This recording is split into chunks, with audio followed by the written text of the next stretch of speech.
कल्पयते कृष्णेन सा धर्मोषो भीमार्जुन समन्विता यज्ञशालां प्रकुर्वीत नाना रत्नोपशोभितम्।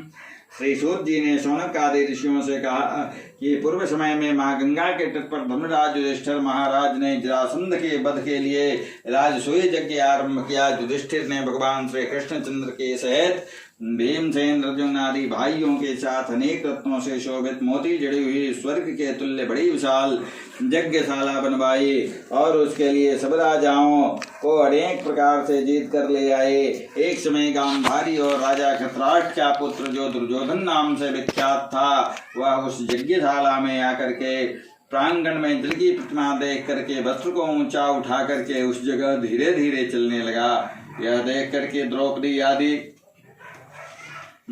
आदि स्त्रियां हंसने लगी और दुर्योधन आगे जल को भूमि जान करके उसमें गिर गया। यह सब देख राजा लोग तथा तपरूप ऋषिगण द्रौपदी आदि सुंदर नेत्र वाली स्त्रियां भी हंसने लगे। वचन कहा कि हे राजन, आगे बहुत कार्य करना है, इसलिए आप महाक्रोध का त्याग करें। हे राजेंद्र, यज्ञशाला से अपने घर चलने के लिए उठिए। तब ऐसा ही सही यह कह करके राजा दुर्योधन ने राजाओं के साथ देहली अर्थात हस्तिनापुर जाकर के राजा पांडु के श्रेष्ठ पुत्र युधिष्ठिर, भीमसेन, अर्जुन आदि बुला करके अपने राज्य में प्रसन्न होकर के जुआ खेलने लगा। उस जुए में नहीं है छल, जिसमें ऐसे पांडवों का संपूर्ण धन और राज्य आदि भी जीत लिए। तदंतर भ्राताओं के सहित युधिष्ठिर महाराज विपत्तियों को प्राप्त हो गए और जंगलों के बीच वंचित जो भिल्लादिक हैं उनके सदृश रहने लगे। पांडवों के इस समाचार को सुनकर श्री कृष्ण भगवान वहां गए और सूत जी ने शौनक आदि ऋषियों से कहा कि दुख से अत्यंत दुर्बल पांडव लोग वन में रहते थे। महात्मा श्री कृष्णचंद्र को देख करके क्रम से पूजन आदि कर करके प्रणाम कर करके राजा युधिष्ठिर बोले कि हे प्रभु, भाइयों सहित हमको यह दारुण दुख प्राप्त हुआ है। इस दुख रूपी सागर से हम कैसे छुटकारा पाएंगे, सो कहिए। अब हम कौन से उत्तम देवता का पूजन करें अथवा कौन सा व्रत करें जिससे हमको राज्य मिले, हमारा हित हो, आप ही की कृपा से होगा। ऐसा सुनकर के श्री कृष्ण भगवान बोले कि हे युधिष्ठिर, पुरुषों और स्त्रियों के समस्त पापों को नष्ट करने वाला अत्यंत उत्तम एक अनंत नामक व्रत है, जो भाद्रपद मास के शुक्ल पक्ष की चतुर्दशी तिथि को होता है। उस व्रत के अनुष्ठान मात्र से संपूर्ण पापों का नाश हो जाता है। ऐसा सुनकर के राजा युधिष्ठिर ने कहा कि हे वासुदेव, आपने जो अनंत व्रत कथा कहा सो क्या शीशनाग अथवा अनंत नाम के नक्षत्र का व्रत है या अनंत परम ब्रह्म है यह व्रत है? हे केशव, यह अनंत किस देवता का नाम है, सो सत्य सत्य कहिए। ऐसा सुनकर के श्री कृष्ण भगवान बोले कि हे धर्मराज, अनंत हमारा ही नाम है, इसे हमारा ही स्वरूप जानो। सूर्य आदि जितने देवता हैं और कालादिक जो कहे जाते हैं, हम सबको ही जानो। और कला काष्ठा मुहूर्त आदि दिन रात्रि तथा यह सब जितने शरीरवान प्राणी हैं तथा पक्ष मास ऋतु वर्ष युग और काल आदि की व्यवस्था सब मुझी को जानो। यह जो मैंने काल आदि कहा वह इस अनंत नाम से प्रसिद्ध है। वहीं मैं भूमि का भार अल्प करने के लिए इस समय कृष्ण नाम से अवतरित हूँ। दानवों का नाश तथा साधु पुरुषों की रक्षा के निमित्त मुझे वासुदेव के कुल में ही उत्पन्न जानो। आदि अंत मध्य जिसका नहीं है, ऐसे कृष्ण विष्णु शिव वैकुंठ सूर्य चंद्र सर्वत्र व्याप्त ईश्वर मुझको ही जानो। हे युधिष्ठिर, नहीं है उत्तम जिसमें ऐसा विश्व रूप जो जोगी लोगों से ध्यान किया गया, वह संपूर्ण रूप वाले अनंत हम ही हैं, जिसमें 14 इंद्र, 8 वसु, 12 सूर्य, 11 रुद्र, 7 ऋषि, 7 समुद्र तथा वृक्षादि से संपूर्ण पर्वत हम ही को जानो। और 27 नक्षत्र, 10 दिशाएं, पृथ्वी, 7 पाताल, भूत तथा भूर्भुवादिक 7 स्वर्ग, यह सब हम ही हैं। इस विषय में कुछ भी संदेह ना करो। ऐसा वचन सुनकर के राजा युधिष्ठिर बोले कि हे सर्वव्यापी भगवान, अनंत व्रत का महात्म तथा विधि भी कहिए। अनंत व्रत का अनुष्ठान करने वाले प्राणी को क्या पुण्य और क्या फल प्राप्त होता है, वह भी कहिए। पूर्व काल में यह अनंत व्रत किसने किया था और मृत्युलोक में किसने प्रकाशित किया, यह सब विस्तार पूर्वक हमसे कहिए। युधिष्ठिर महाराज कहते हैं कि ऐसा वचन सुनकर के भगवान कृष्ण बोले कि सतयुग में सुमंतु नाम का एक ब्राह्मण था। उसने वशिष्ठ गोत्र में उत्पन्न सुंदर दीक्षा नाम की भृगु ऋषि की कन्या के साथ वेदोक्त विधि से विवाह किया था। हे राजन, दीक्षा नाम की स्त्री से समय पाकर अनेक सुंदर लक्षणों से युक्त एक कन्या उत्पन्न हुई। वह शीला नाम की अत्यंत सुशील कन्या पिता के घर बढ़ने लगी। उसकी पतिव्रता माता कालज्वर के दाह से दुखी हो और नदी के जल में प्राण त्याग करके स्वर्ग को चली गई। तदंतर उस सुमंतु नामक ब्राह्मण ने धर्म नाम की एक दुशीला नाम की कन्या से विधेय विवाह पूर्वक विवाह किया। वह स्त्री नाम के श्रेष्ठ दुष्ट स्वभाव कर्कश बोलने वाली और बड़ी प्रचंड थी। वह शीला नाम की कन्या पिता के घर गृह कार्य करने में बड़ी चतुर थी। वह आंगन बाहर दरवाजे के ऊपर और देहली के ऊपर स्वास्तिक, शंख, कमल के नीले, सफेद और काले अनेक प्रकार के चिन्हों को लिख करके देखा करती थी। इसके अनंतर इसी तरह बहुत दिन बीतने पर वह कौमारावस्था को प्राप्त हो गई। वह शीला पिता के घर में बड़ी मंगल देने वाली। उसको देख करके पिता सोचने लगे कि हम यह कन्या पृथ्वी में किस गुणमान वर को दे। ऐसा विचार करके वे दुखी हुए और उसी समय वेदांगों को जानने वाले कौंडिन्य नाम के एक मुनि कन्या के लिए आए। वे बोले कि तुम्हारी कन्या गुंजुक्ता कन्या से मैं विवाह करना चाहता। ऐसा सुनकर पिता ने शुभ दिन में ब्राह्मणों में इंद्रतुल्य कौंडिन्य मुनि को अपनी कन्या दे दी। श्री कृष्ण जी ने कहा कि हे धर्मराज, सुमंतु ने वेद विधि से उसका विवाह कर दिया। उस समय वहां पर स्त्रियां गीत गाने लगी और ब्राह्मण लोग स्वस्ति वाचन करने लगे, बंदी जय घोष करने लगे। इस प्रकार विवाह कर सुमंतु ब्राह्मण अपनी कर्कशा स्त्री से बोला, दामाद के संतोष के लिए कुछ द्रव्यादि दहेज में देना चाहिए। ऐसा सुनकर के हुआ कर्कशा क्रोध से घर की शोभा बिगाड़ करके संपूर्ण द्रव्यादिक रुपए पैसे को पेटी में अच्छी तरह से बंद करके दामाद को बोली कि आप अपने घर जाइए, हमारे घर में कुछ भी द्रव्य नहीं है। यदि विश्वास ना हो तो देख लीजिए। श्री कृष्ण ने भगवान कहते हैं कि हे पार्थ, ऐसा सुनकर के मुनि उदास हुए और वह कन्या भोजन से बचे हुए अन्नादि को मार्ग में खर्च करते हुए कौंडिन्य मुनि की भी उस सुमंतु की कन्या शीला को बैलगाड़ी पर बिठा करके धीरे धीरे स्नेह स्नेह चलने लगे। जाते जाते पुण्यदायक जमुना नदी को देख करके उसके किनारे रथ खड़ा कर शिष्यों को नियुक्त करके वे स्नान संध्या आदि करने को गए।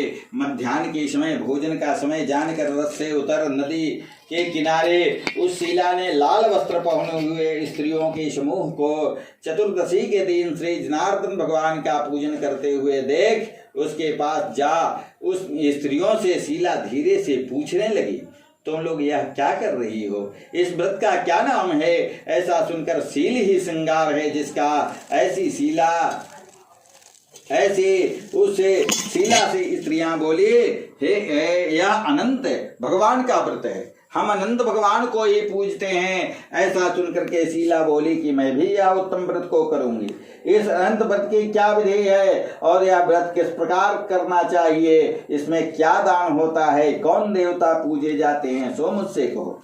ऐसा सुनकर के वे स्त्रियां बोली कि हे शीले, उत्तम मन की पृष्ठ मात्र अर्थात एक शेर लेकर के मालपुआ आदि पकवान बना करके आधा ब्राह्मण को देवे और आधा स्वयं भोजन करे, फिर कृपणता न करते हुए शक्ति के अनुसार दक्षिणा देवे और यह व्रत नदी के तीर पर करे और भगवान हरि की कथा सुने।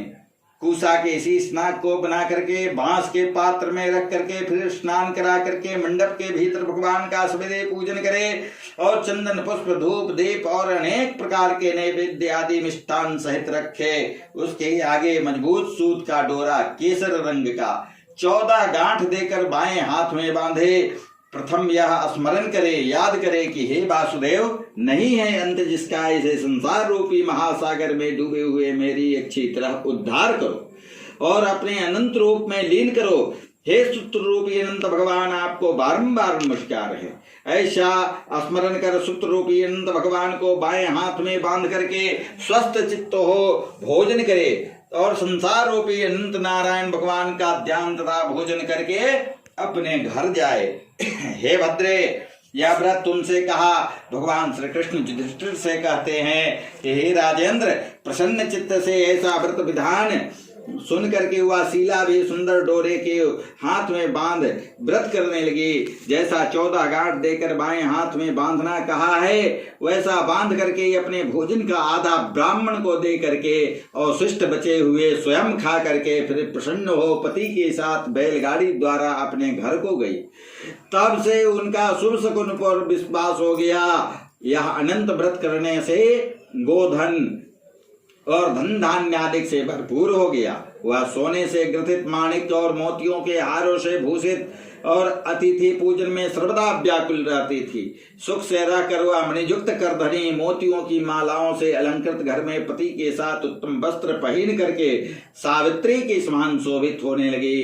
किसी समय पति ने बैठी हुई शीला के हाथ में बंधा हुआ सुंदर डोरा देखा और शीला से बोला कि हे शीले, डोरा क्या तूने मुझे बस में करने के लिए बांधा है? इसका कारण कहो। ऐसा सुनकर के वह शीला बोली कि जिसके प्रसाद से संपूर्ण धन धान्य संपदा मनुष्य को मिलती है, वही वह अनंत हमने धारण किया है। भगवान कृष्ण ने कहा कि लक्ष्मी के मद में अंधा हो करके, घमंड में अंधा हो करके शीला के ब्राह्मण पति ने शीला के वचन सुन करके उसकी बांह के डोरे को जल्दी से तोड़ दिया। और अनंत कौन है ऐसा कहते हुए पाप कर्म करते हुए मूर्ख ने डोरा को अग्नि में की ज्वाला में डाल दिया। उधर शीला व्याकुल होकर के हाहाकार करती दौड़ी। उसने डोरे को लेकर के दूध में डाल दिया और इस पाप कर्म से उसकी वह लक्ष्मी नष्ट हो गई। गौ आदि चोर ले गए, घर में आग लग गई, सब धन नष्ट हो गया। जो जिस तरह से धन आया था उसी तरह से शीघ्र चला गया। इसी तरह कुटुंब में भी कलह होने लगा, भाइयों में लड़ाई होने लगी। अनंत को फेंकने से के पाप से घर में दरिद्रता का वास हो गया। भगवान श्री कृष्ण ने कहा कि हे युधिष्ठिर, उसके साथ संसार में कोई बातचीत नहीं करता था। वह शरीर से अति संतप्त हो गया और मन से भी दुखी रहता था। बड़े भारी दुख को पाकर कौंडिन्य मुनि ने अपनी पत्नी शीला से कहा कि हे शीले, एकाएक उत्पन्न शोक के कारण मैं बड़ी दुखी हो गया और मेरा संपूर्ण धन नष्ट हो गया। स्वजनों से कलह होता है और मुझसे कोई बात नहीं करता है। शरीर में नित्य ज्वर आदि ताप रहते हैं। चित्ते में बड़ा ही खेद होता है। इसका क्या कारण है? तुम जानती हो तो कहो।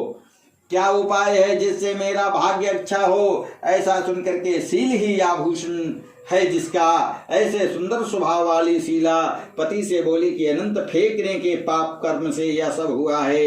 हे महाभाग, उसके लिए उपाय करें, तब फिर सब ठीक हो जाएगा। ऐसा उसके कहने से हुआ। ब्राह्मण मन में भगवान हरि की शरण में गया और इसके अनंतर वह कौंडिन्य मुनि खेद को प्राप्त हो, दुख को प्राप्त हो वन में चले गए।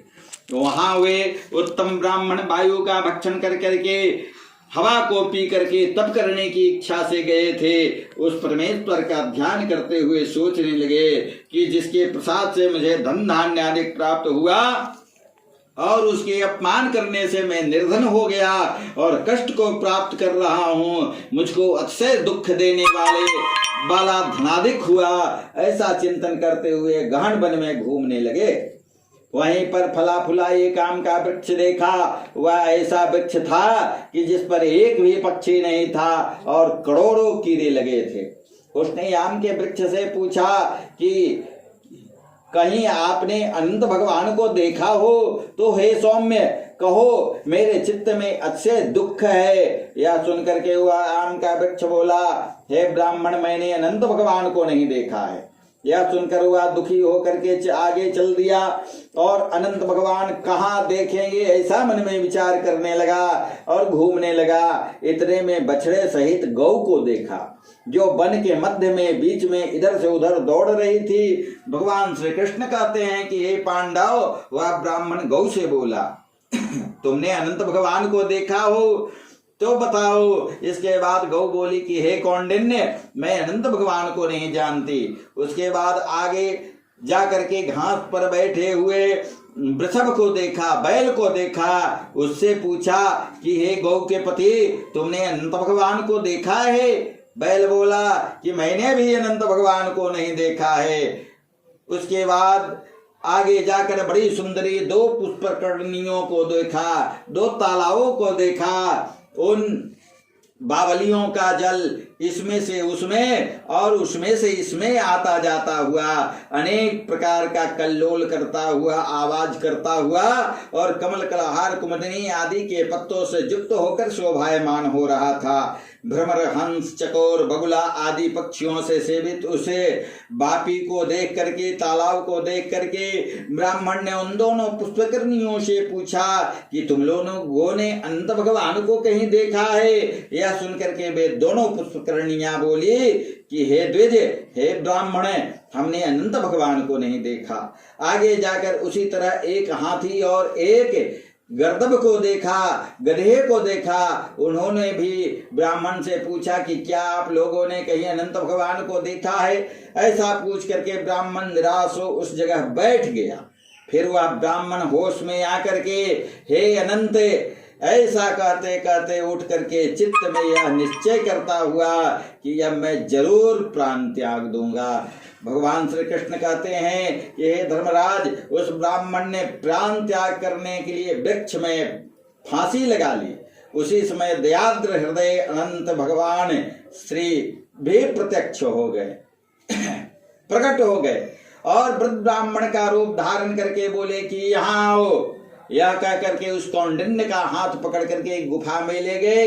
उस गुफा में कौंडिन्य मुनि ने एक नगर देखा जिसमें बड़े ही रूपवान स्त्री पुरुष विद्यमान थे और सुविधायक दिव्य सिंहासन पर भगवान विराजमान थे, जिनके अगल बगल शंख, चक्र, गदा, पद्म और गरुड़ शोभायमान हो रहे थे। कौस्तुभ मणि धारण किए, वनमाला आदि अनेक प्रकार के आभूषण धारण किए हुए विश्व रूप अनंत भगवान को उस कौंडिन्य मुनि ने देखा।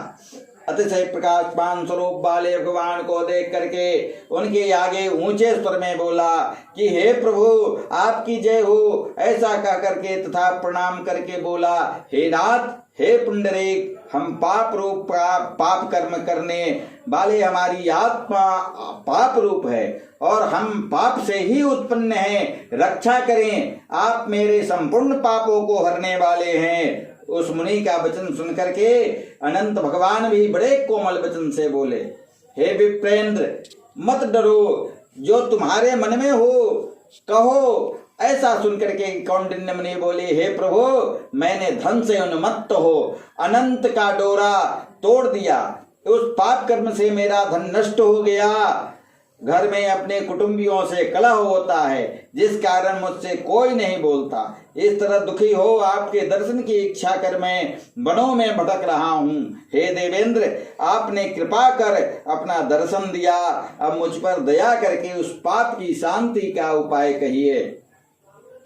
श्री कृष्ण भगवान बोले कि हे युधिष्ठिर, भक्ति से प्रसन्न हो देवता क्या नहीं देते हैं। ऐसा उत्तम ब्राह्मण का वचन सुन करके अनंत भगवान कहते हैं कि हे कौंडिन्य, तुम विलंब मत करो, अपने घर जाओ और भक्ति से 14 वर्ष तक अनंत का व्रत करो। इससे संपूर्ण पापों से छूटकर पुत्र पौत्रादि को उत्पन्न करके इच्छित भोगों को भोग करके उत्तम सिद्धि को प्राप्त करोगे। अंत में मेरा स्मरण कर मुझको बिना संदेह प्राप्त कर सकोगे। हम संपूर्ण लोगों के कल्याण के लिए तुमको वरदान देते हैं। यह शीला का अनंत व्रताधिक श्रेष्ठ आख्यान और कल्याण करने वाला अनंत व्रत जो प्राणी सुन करके किया करेंगे वे शीघ्र पापों से छूट करके परम गति को प्राप्त होंगे। अनंत देव ने कहा कि हे ब्राह्मण, मेरे पास जिस मार्ग से तुम यहाँ आए हो उसी मार्ग से जल्दी से घर जाओ। ऐसा सुन करके कौंडिन्य मुनि बोले कि हे स्वामी, मैं जो पूछता हूँ सो बताइए। जंगल में घूमते घूमते मैंने कुछ कौतुक देखा। हे जगतगुरु, वह कहे वह आम का वृक्ष कौन था, वह गौ कौन थी, वह वृषभ बैल को जो देखा वह कौन था, और कमल कुमुद कलहार सुशोभित परम सुंदर बड़े जंगल में मैंने 2 पुष्पकर्णियां देखी, सो क्या थी, वह गधा कौन था, वह हाथी कौन था, और वह उत्तम वृद्ध ब्राह्मण कौन था। अंत भगवान कहते हैं कि वह आम का वृक्ष वेद विद्या को अच्छी तरह जानने वाला ब्राह्मण था। उसने शिष्यों को विद्या नहीं दी, इसलिए वह वृक्ष हुआ।